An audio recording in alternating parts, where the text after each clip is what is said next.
Flota La Macarena, pensando en sus clientes, trae nuevos vehículos y más horarios en la ruta Bogotá-Girardot-Bogotá, con frecuencias cada 20 minutos a partir de las 4:20 am. Nuestra nueva flota de buses cuenta con un servicio cómodo, directo, seguro, con una velocidad controlada y regulada. Además, encontrarán servicios adicionales como Wi-Fi, televisión Full HD, aire acondicionado, toma corrientes y sillas móviles de fácil acceso para personas con capacidad reducida. Las sillas cumplen con estándares de seguridad y confort. Flota La Macarena S.A. Mucho más de lo que usted se imagina.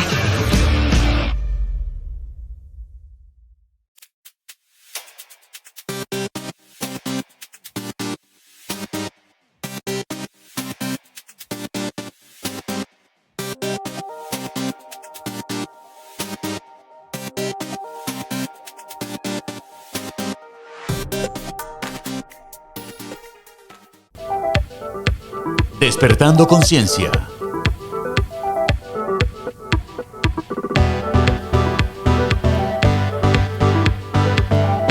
Con Rocío Adriana Páez.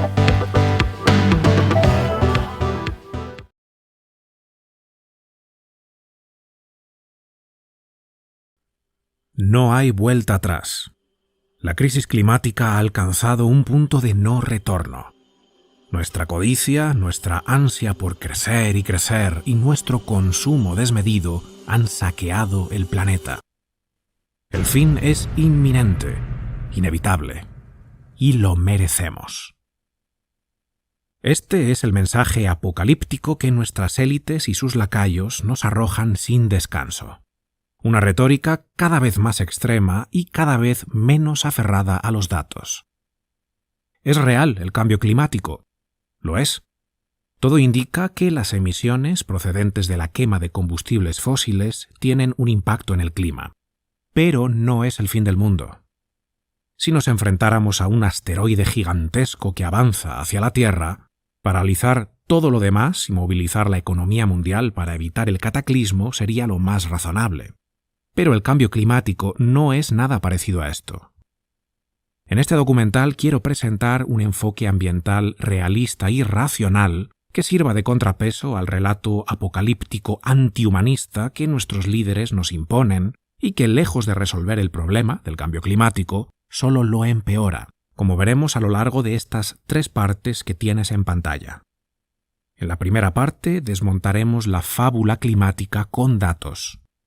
En la segunda veremos por qué los cambios que tantas personas han introducido en su estilo de vida para reducir sus emisiones de CO2 no sirven de mucho y por qué las políticas climáticas actuales que todos pagamos de nuestro bolsillo, además de no solucionar ningún problema ambiental, están deteriorando otras áreas de desarrollo humano mucho más urgentes. Y por último, conoceremos las soluciones reales que podemos implementar y por qué no están siendo implementadas. Para elaborar el documental me he basado en estas 2 obras, Falsa Alarma de Björn Lomborg y No hay apocalipsis de Michael Shellenberger. Estos 2 libros, que por supuesto te animo a leer, son la fuente de todos los datos que presentaré a continuación. Vamos allá.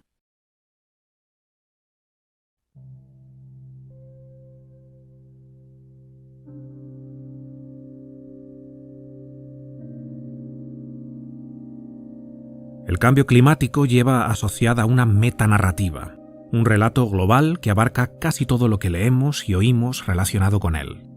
Los famosos activistas elevados a la categoría de superestrellas, los angustiosos comentarios de dirigentes políticos, las noticias en los medios de masas. Todos anuncian con un fervor religioso que a menos que hagamos cambios drásticos hoy, nos espera la 6ª extinción masiva. Una prueba irrefutable de su tesis es la magnitud de los desastres naturales. Cada año tenemos más inundaciones e incendios, más huracanes y más sequías, y sus efectos son cada vez más devastadores. Los medios comparten sin cesar historias sobrecogedoras de llamas envolviendo carreteras, poblaciones y bosques de koalas, vecinos remando por las calles inundadas de su barrio, o tornados que arrasan con decenas de viviendas en cuestión de segundos. Nuestro mundo está colapsando. Y es todo culpa de las temperaturas extremas que nosotros mismos hemos facilitado con nuestro monstruoso expolio. Pero cuando miramos los datos recopilados por los científicos del clima de Naciones Unidas, el llamado Grupo Intergubernamental de Expertos sobre el Cambio Climático, IPCC por sus siglas en inglés, datos que también están respaldados por la Evaluación Nacional del Clima de Estados Unidos y la propia NASA, vemos que tanto la cantidad como la magnitud de estos fenómenos se han mantenido constantes o incluso han disminuido a lo largo del último siglo. Experimentamos menos inundaciones, también menos huracanes y ciclones tropicales. La cantidad de fallecidos por tales fenómenos se ha reducido un 96%. La superficie quemada ha experimentado una reducción mundial del 25% en los últimos 18 años, como muestran los satélites. En total, la superficie mundial quemada ha disminuido alrededor de 1.4 millones de kilómetros cuadrados. Mira esta imagen. Un terreno árido y rojizo resquebrajado por una sequía atroz. La desertificación avanza imparable. Algunos vaticinan que es cuestión de tiempo que Europa se convierta en el Sáhara. Pero resulta que es justo al revés. A nivel mundial, durante los últimos 35 años, el crecimiento de árboles nuevos superó con creces la pérdida de árboles. El 40% del planeta ha experimentado un reverdecimiento. Más plantas, más bosques, más frondosidad y más biomasa. La cantidad de bosques en Suecia, la nación natal de Greta Thunberg, se ha triplicado durante el último siglo. El factor que más influye en esta recuperación de la cubierta vegetal a escala mundial es la fertilización por dióxido de carbono. Así es, el famoso CO2, causante del calentamiento global, también ayuda a las plantas a crecer. Desde 1981 hasta 2016, el reverdecimiento ha favorecido un aumento de las precipitaciones no torrenciales y las plantas han capturado 4 veces más carbono. Y nuestros esfuerzos de conservación de estas nuevas áreas verdes han tenido resultados notables. En los años 60, el número de áreas protegidas en el planeta Tierra era de 9.000. Actualmente es de cerca de 250.000. Solo en el año 2019 se protegió un área equivalente a toda África. Todos estos datos nos sugieren que el aumento de las emisiones de carbono y el cambio climático no traigan riesgos, pero no estamos presenciando la incineración del planeta Tierra. Si queremos implementar soluciones eficaces, debemos salir del activismo sensiblero y conocer la realidad empírica de la situación. No podemos permitirnos el lujo de empujar políticas que, lejos de mejorar las cosas, hacen que todo empeore. Y esto es exactamente lo que está sucediendo.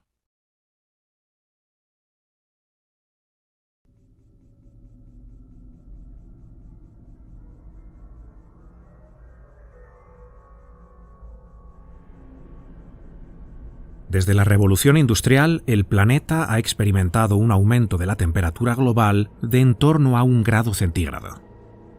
Si todo sigue como hasta ahora, se estima que a finales de este siglo el ascenso será de 4 grados como máximo. Los profetas del apocalipsis más extremistas declaran que con 4 grados centígrados más, en el año 2100 la humanidad simplemente habrá dejado de existir. Esto, evidentemente, es una tontería. Pero incluso las predicciones de los profetas más moderados siguen siendo completamente erróneas. En primer lugar, no habrá una fundición total de la cubierta de hielo de Groenlandia. Los estudios indican que con el actual aumento gradual de temperaturas, entre el 60% y el 70% de la capa de hielo de Groenlandia seguiría existiendo dentro de 1000 años. El cambio climático tampoco arrasará con el suministro mundial de alimentos.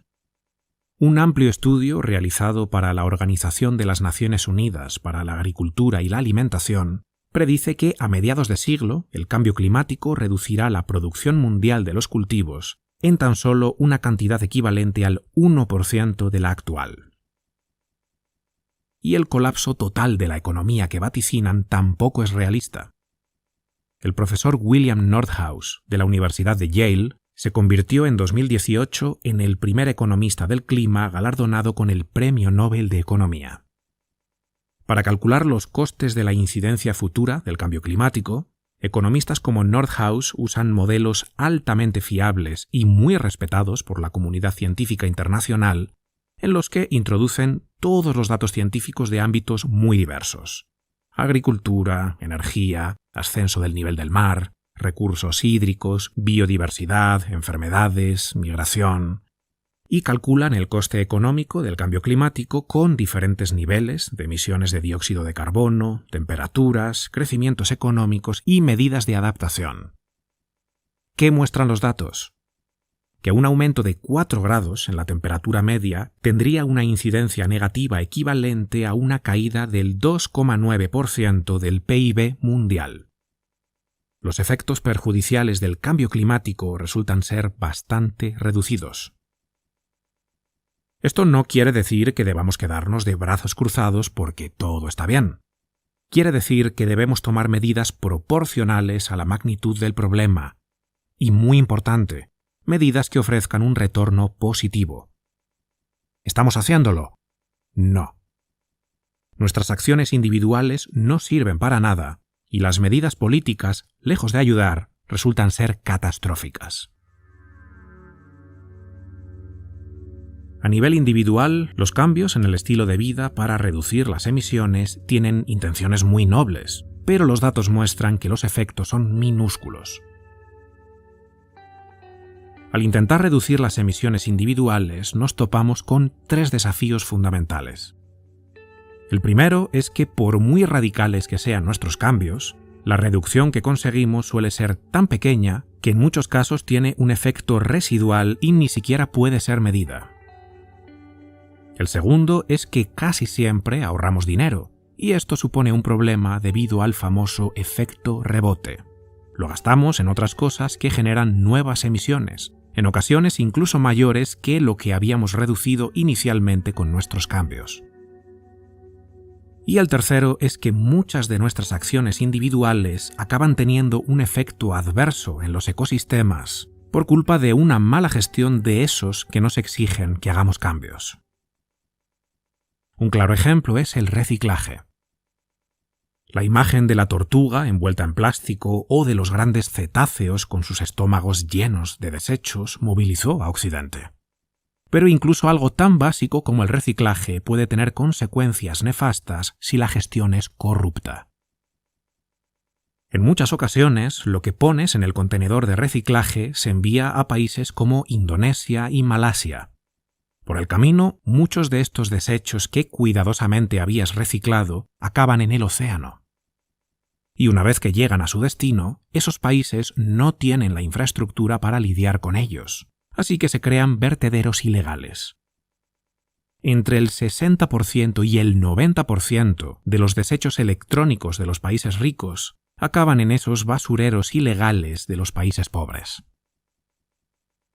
En California, la prohibición de las bolsas de plástico resultó en un aumento drástico en el uso de bolsas de papel, lo que incrementó las emisiones de carbono debido a la mayor cantidad de energía necesaria para producirlas.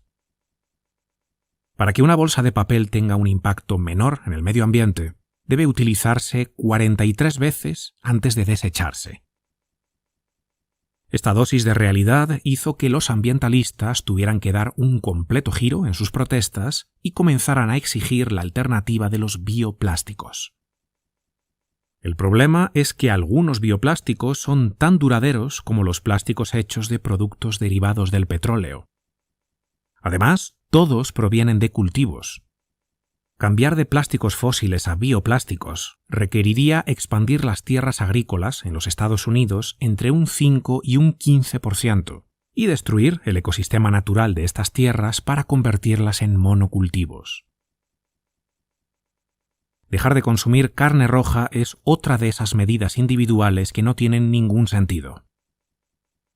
El IPCC declaró recientemente que si todos siguiéramos una dieta vegana, que excluye no solo la carne, sino también los huevos y los productos lácteos, las emisiones terrestres podrían reducirse en un 70% para 2050.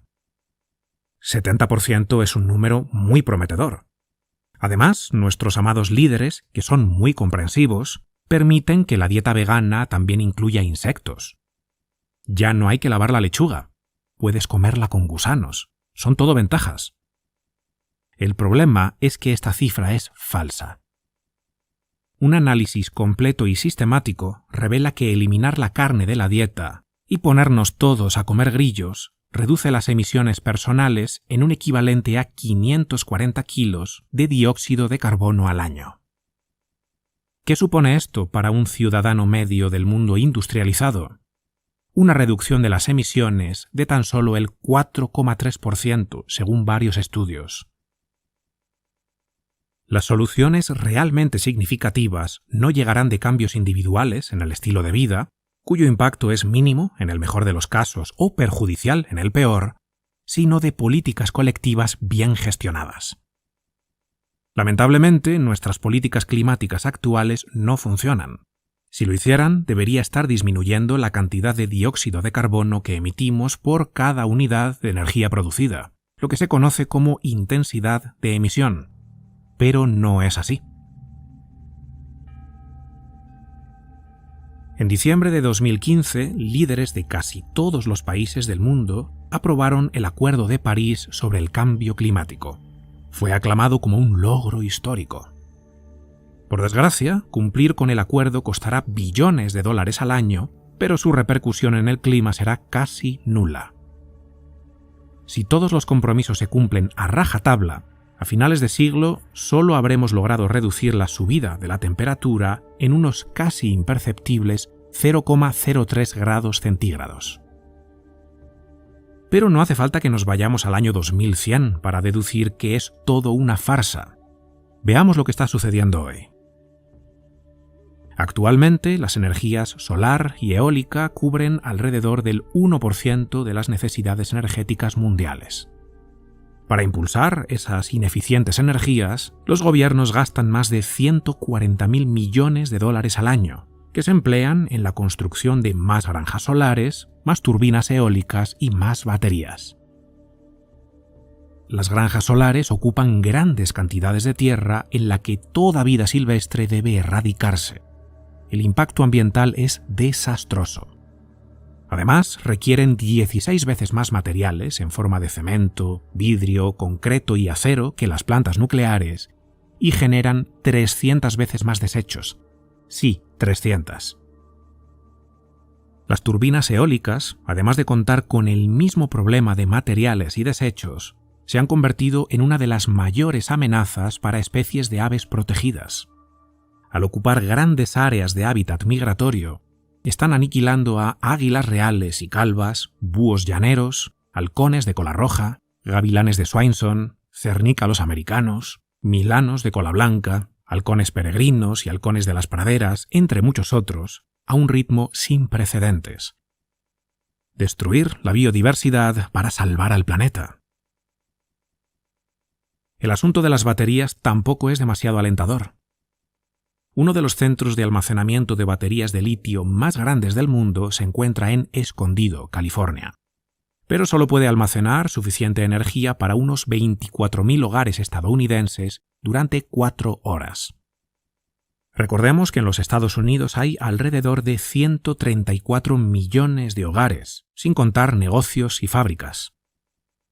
Para respaldar a toda la red eléctrica de los Estados Unidos durante solo 4 horas, necesitaríamos 15.900 centros de almacenamiento del tamaño del de Escondido, a un costo de 894.000 millones de dólares. Y para que los Estados Unidos funcionen exclusivamente con energía solar y eólica, el almacenamiento requerido elevaría el costo a más de 23 billones, con B. Todo ese dinero no sale de los bolsillos de DiCaprio o de Bill Gates. Lo paga el ciudadano medio con sus impuestos directos e indirectos sin que pueda hacer nada para evitar el robo. ¿A dónde va ese dinero? A un circuito cerrado de políticos y líderes globales no electos, medios de masas y redes clientelares que se enriquecen mientras siguen implementando políticas diseñadas para agravar intencionalmente el problema del clima con lo que tienen legitimidad para exigir un esfuerzo aún mayor al ciudadano medio. Una estafa en bucle que a ellos les proporciona más poder y control, mientras que a nosotros nos resta derechos y libertades, nos empobrece y nos desmoraliza. Un claro ejemplo. Si la Unión Europea mantiene sus promesas climáticas para 2050, y parecen decididos a hacerlo, tendría que acabar pagando más de 2,5 billones de dólares al año, el 10% de todo su PIB. Esto supera todo el gasto conjunto actual de la Unión Europea en educación, sanidad, vivienda, defensa, cuerpos policiales y tribunales. Todas esas áreas se verán afectadas negativamente. Ya lo estamos viendo. Poblaciones menos sanas y peor educadas, acceso precario a la vivienda, mayor inseguridad, un sistema de justicia cada vez más totalitario.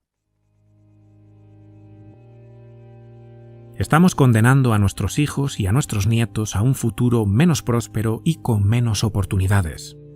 Y estamos condenando también a los más pobres. Para ellos, las políticas climáticas que encarecen la energía tienen consecuencias devastadoras.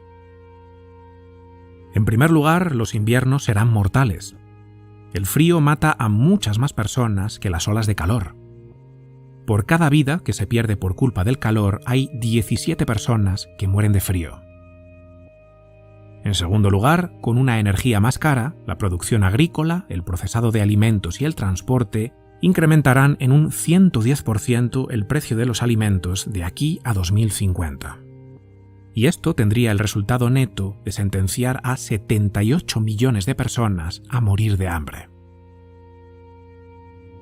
El planteamiento actual para solucionar el cambio climático no funciona. Después de 30 años de fracasos, debemos decir basta. La retórica apocalíptica ya causó daños horribles en el pasado. Ideas como el control de la natalidad para reducir la superpoblación provocó infames abusos como abortos forzosos y esterilizaciones masivas. En un solo año, en 1976, el gobierno indio esterilizó a la fuerza a 6,2 millones de hombres. Y esta retórica también está causando atrocidades en el presente. Quienes nos venden el relato más aterrador posible sobre el cambio climático lo hacen porque pueden capitalizar ese miedo. Los medios de comunicación consiguen más visitas y más visualizaciones con historias estremecedoras. Los activistas consiguen dinero. Los investigadores que dicen luchar contra amenazas apocalípticas reciben más atención, más reconocimiento para su grupo de investigación y más oportunidades de financiación en el futuro. Los políticos que ponen el énfasis en los escenarios pavorosos lanzan la promesa de salvarnos y, de paso, consiguen autoridad para distribuir considerables recursos con el fin de resolver el problema.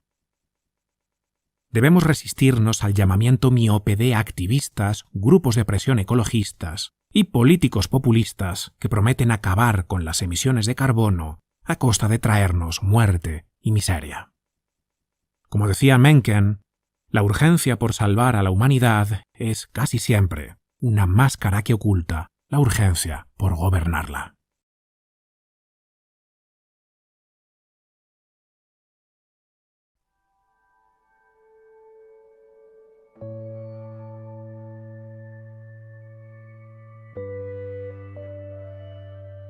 ¿Qué debemos hacer para construir un futuro más sostenible y más próspero? Más innovación y más consumo. La primera parece obvia. ¿Quién no está de acuerdo con desarrollar mejores tecnologías que reduzcan nuestras emisiones de forma eficaz?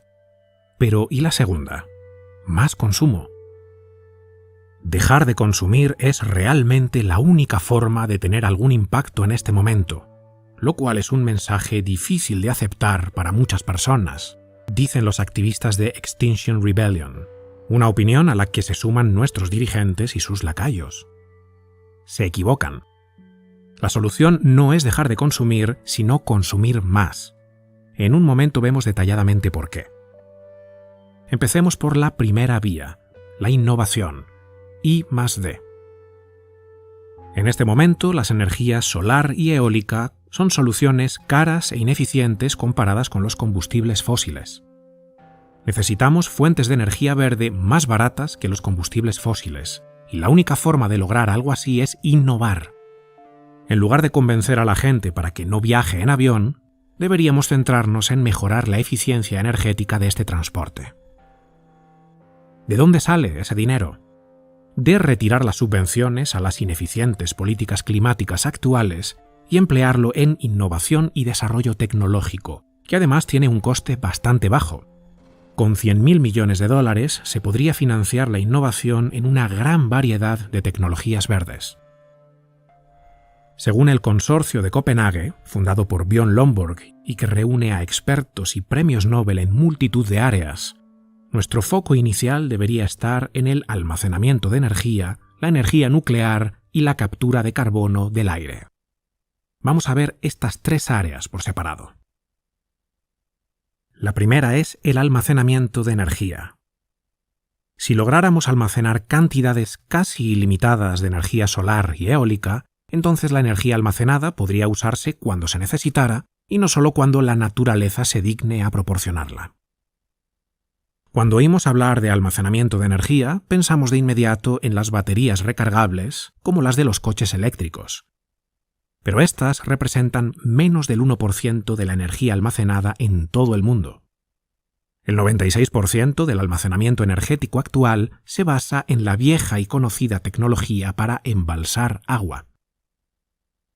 La Agencia Internacional de la Energía calcula que en las próximas 2 décadas se destinarán 300.000 millones de dólares a multiplicar por 40 la capacidad de almacenamiento. Sin embargo, eso solo servirá para incrementar la energía almacenada hasta cubrir tan solo 11 minutos del consumo eléctrico mundial. 11 minutos. Necesitamos desarrollar nuevas formas de almacenamiento y dejar de tirar el dinero en las que no funcionan.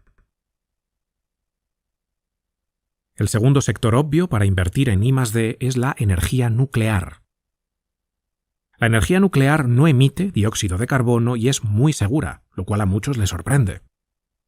Después de las viciosas campañas contra la energía nuclear, a las que nos han sometido desde hace 30 años, y las terribles catástrofes de Fukushima y Chernóbil, proponer más energía nuclear en estos tiempos parece propio de desalmados.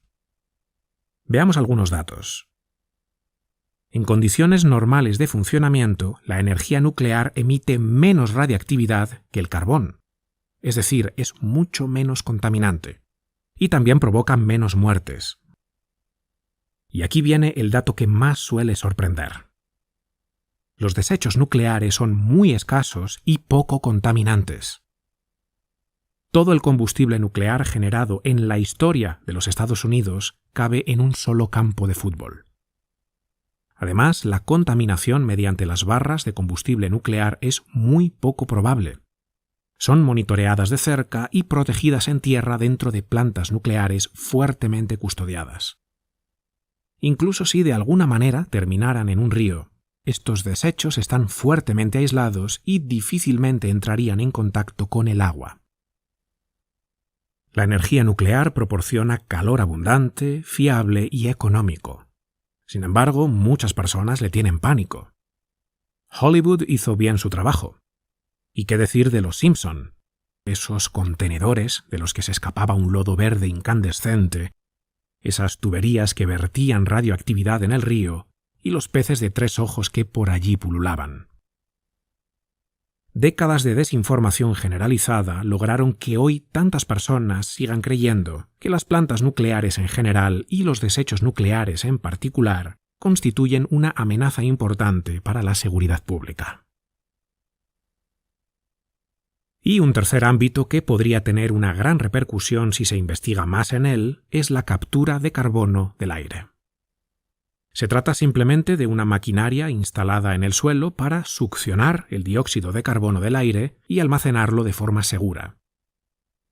Si se consiguiera, podríamos eliminar una gran parte o incluso la totalidad de las emisiones de carbono y seguir usando combustibles fósiles con 0 contaminación. A los activistas, por supuesto, esto les horroriza. Si logramos capturar el carbono del aire, seguiremos saqueando impunemente los recursos de la madre tierra y robándole sus combustibles fósiles. Y vamos ahora con la segunda vía: más riqueza y más consumo. De entrada, esta propuesta parece controvertida, pero un vistazo a los datos desmonta cualquier duda. Si queremos medir el cambio climático de forma clara y comprensible, las dos variables clave son la temperatura y la prosperidad, que se mide a través del Producto Interior Bruto o PIB. ¿Qué tiene que ver el PIB con la salud del planeta? Todo. Cuanto más rico es un país y más aumenta su PIB per cápita, más consume. Y cuanto más consumo, mejores condiciones medioambientales. Los profetas del Apocalipsis insisten en que a medida que los países pobres se enriquecen, usan más energía procedente de combustibles fósiles y emiten más dióxido de carbono. Un claro ejemplo es China. En pocas décadas, la población tiene mejores viviendas, con mejor calefacción y refrigeración, una alimentación más voluminosa y variada, y más desplazamientos en medios de transporte. Cuantos más ingresos, más consumo, lo que se traduce en un aumento de las emisiones de CO2. Pero esto solamente sucede en la fase inicial. Una vez que el país ha salido del subdesarrollo y su PIB sigue aumentando, la contaminación comienza a disminuir drásticamente. ¿Por qué? Porque el acceso a energía barata detiene la minería del carbón, que destruye la geografía, contamina el aire y envenena los ecosistemas fluviales. La deforestación disminuye y los humedales crecen. ¿Por qué crees que en Países Bajos se están plantando bosques, mientras que en Bangladesh se siguen talando? Los hábitats naturales comienzan a restablecerse. La verdadera amenaza para los gorilas y otros animales salvajes no es el crecimiento económico y los combustibles fósiles, sino la pobreza y la quema de madera que destruyen sus hábitats. Con tecnologías más avanzadas, los rendimientos de los cultivos aumentan. El uso de agua por unidad de producción agrícola disminuye y producimos más alimentos en menos tierra. Cuando se han cubierto las necesidades más inmediatas, la población empieza a reclamar más regulaciones medioambientales. A medida que crecen los ingresos y mejoran las condiciones de vida, los ciudadanos presionan a sus dirigentes para tener menos contaminación atmosférica, más bosques protegidos y ríos más limpios. Un PIB más elevado no solo implica mejores resultados sociales y económicos, sino también mejores resultados ambientales. Todo esto no es especulación. Es lo que hemos visto de 1981 a 2015, periodo en el que la población humana que vive en la pobreza extrema se desplomó del 44% al 10%. Voy a contarte una pequeña historia. En el siglo XIX, la creciente demanda de aceite de ballena para iluminar las viviendas y las calles amenazaba con extinguir hasta la última de estas criaturas. Esto llevó a los empresarios a buscar alternativas con urgencia. Uno de ellos se llamaba Samuel Kier.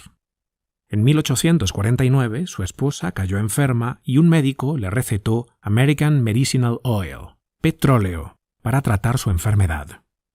Cuando su esposa se sintió mejor, Kier descubrió que podía destilarlo y usarlo como líquido de iluminación.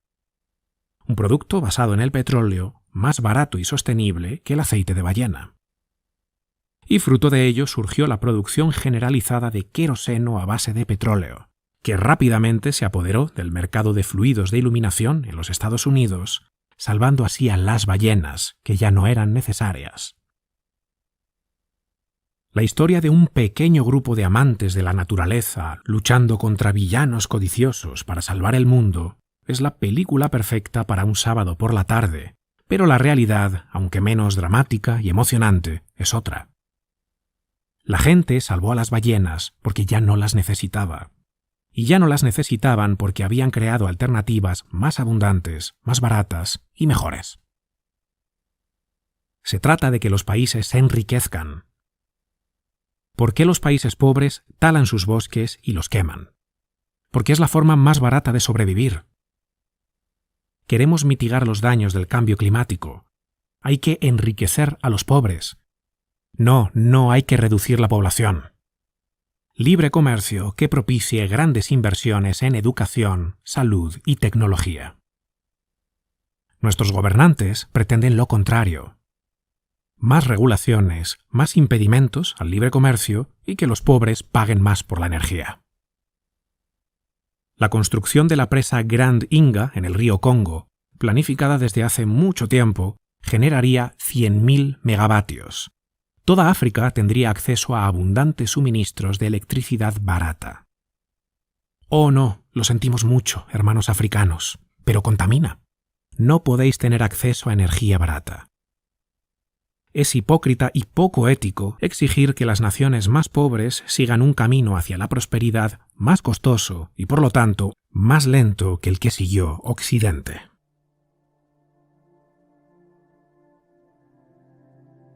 El ecologismo de hoy es la religión secular dominante de la clase media occidental. Como nuestros hijos ya no se mueren de hambre o de malaria antes de cumplir los 7 años, y hemos resuelto todas nuestras necesidades gracias a los combustibles fósiles, necesitamos una nueva historia que llene ese vacío de sentido y esa crisis de fe en la que nos encontramos. Una historia a la que resulta fácil adherirse porque designa con claridad a los buenos y a los malos, a los héroes y a los villanos, y lo hace en el lenguaje de la ciencia, que le da legitimidad.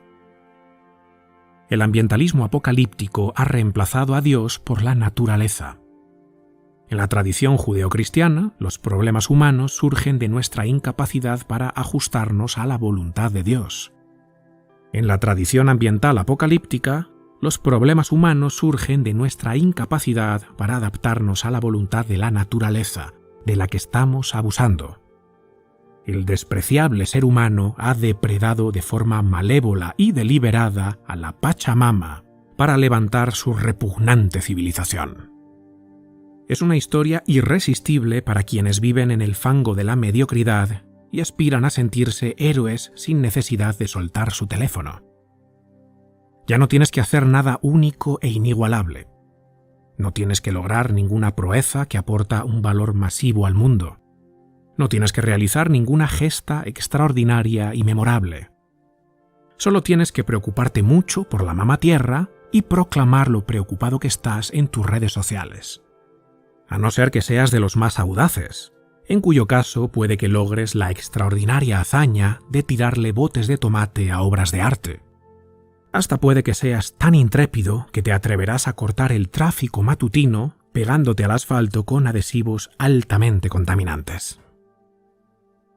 El cambio climático no es el resultado de la codicia. El aumento de las emisiones es un subproducto del consumo de energía, que ha sido necesario para que las personas, sus familias y sus sociedades salgan de la pobreza y alcancen la dignidad humana. Este antihumanismo es absolutamente lunático. Es una tergiversación ideológica de la evidencia que solo sirve a los intereses maltusianos de un grupo de psicópatas genocidas bien vestidos.